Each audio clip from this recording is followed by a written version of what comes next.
போன வீடியோல நம்ம லவ்னா என்ன, லவ் அடிக்ஷன்னா என்னன்னு பார்த்தோம். இந்த வீடியோல லவ் எப்படி ஓவர் டைம்ல ஒரு லவ் அடிக்ஷனா மாறுதுன்னு பார்க்கலாம். நம்ம லவ் பண்ண ஸ்டார்ட் பண்ணப்போ எல்லாமே நமக்கு அமேசிங்கா இருக்கும். அந்த பெர்சன் கிட்ட இருந்து வர ஒரு டெக்ஸ்ட், ஒரு கால், இல்ல அவங்க மீட் பண்ணும்போது நமக்கு எக்ஸைட்டிங்காவும் இருக்கும், ஹாப்பியாவும் இருக்கும். இந்த ஃபீல் நல்லா இருக்கிறதுனால இதை நம்ம மறுபடியும் மறுபடியும் எக்ஸ்பீரியன்ஸ் பண்ணணும்னு நினைப்போம்.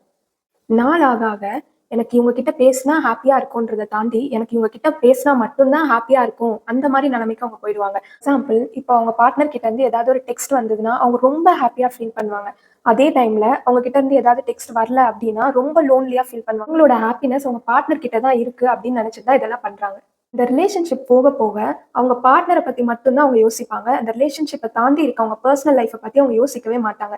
ஈவன் அவங்க ஃப்ரெண்ட்ஸ் அண்ட் ஃபேமிலி இல்ல ஒர்க் ரிலேட்டடா அவங்க ஸ்பெண்ட் பண்ற டைம் கூட ரொம்ப கம்மியாயிடும். அவங்களோட ஹாப்பினஸ் அவங்களோட பார்ட்னரை டிபெண்ட் பண்ணி இருக்கனால அவங்க விட்டுட்டு போயிட்டா நம்ம ஹாப்பினஸும் போயிடும், நம்ம என்ன பண்ணுவோன்ற பயத்தினாலே இது ஒரு அடிக்ஷனா மாறுது.